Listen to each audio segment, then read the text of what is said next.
Bonjour, c'est Amour de cuisine avec vous. Aujourd'hui, je passe la main à une de mes lectrices qui m'a fait vraiment plaisir en me passant cette vidéo. Elle a réalisé la recette de la brioche bouchetée de mon blog et elle m'a fait la surprise de faire la recette en vidéo pour que je puisse la partager. Franchement, c'est un geste qui m'a fait énormément plaisir. Merci à cette lectrice qui ne veut pas divulguer son nom. Merci beaucoup ma belle je vais partager avec grand plaisir ta vidéo sur ma chaîne. Merci beaucoup et à vous la recette de la brioche bouchetée, toute moelleuse, toute délicieuse.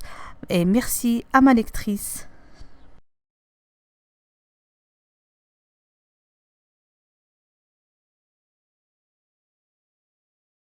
Pour les ingrédients, on va avoir besoin de farine, de sucre, de fécule de pommes de terre, c'est facultatif, vous pouvez vous en passer, de lait en poudre, de beurre, de sel, de la levure boulangère instantanée, du lait entier tiède.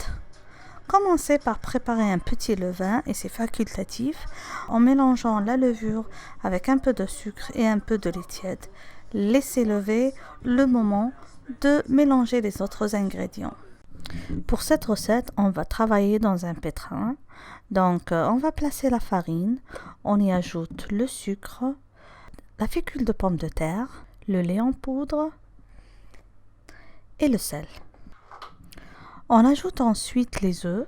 Comme vous voyez, il est préférable de casser les œufs séparément un à un pour s'assurer qu'elles sont bien fraîches. On met le pétrin en marche pour incorporer bien tous les ingrédients. On y ajoute le lait tiède tout en continuant le pétrissage et on introduit vers la fin le petit levain qu'on a préparé tout à l'heure. Quand la levure est bien introduite au mélange, on commence maintenant à introduire le beurre par petites quantités. Donc on ajoute un morceau, on laisse bien pétrir jusqu'à ce que le beurre soit bien absorbé par la pâte pour ajouter le prochain morceau. On continue ainsi jusqu'à épuisement de toute la quantité du beurre.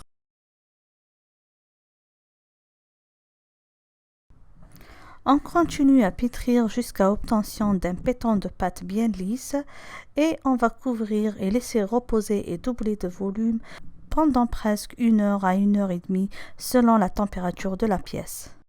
On reprend la pâte qui a bien doublé de volume et on va la dégazer sur un plan de travail fariné.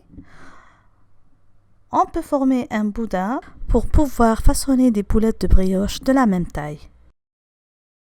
Chemisez un moule allant au four avec du papier de cuisson. Reprenez les boulettes de pâte une à une et les étalez sur un espace fariné. Placez à l'intérieur l'équivalent d'une cuillère à café de Nutella ou si vous aimez de la confiture. Soudez les extrémités pour renfermer la Nutella et former une belle boule que vous allez placer au fur et à mesure dans votre moule. Continuez ainsi jusqu'à épuisement de toute la pâte. Espacez les boulettes de brioche pour qu'elles puissent gonfler proprement. Laissez doubler de volume, puis badigeonnez la surface avec un peu de jaune d'œuf, mélangez avec du lait et de la vanille et placez à cuire dans un four préchauffé à 180 degrés. La cuisson peut durer entre 20 et 25 minutes selon votre four. À la sortie du four, saupoudrez la surface avec un peu de sucre glace. Laissez refroidir avant de passer à la dégustation. J'espère que vous avez aimé cette réalisation. J'espère que vous allez la réussir comme elle l'a réussi. Merci de nous avoir suivis. N'oubliez pas de vous abonner à ma chaîne YouTube, de cliquer j'aime pour encourager ma lectrice. Et merci encore une fois d'avoir visualisé cette vidéo. Bisous!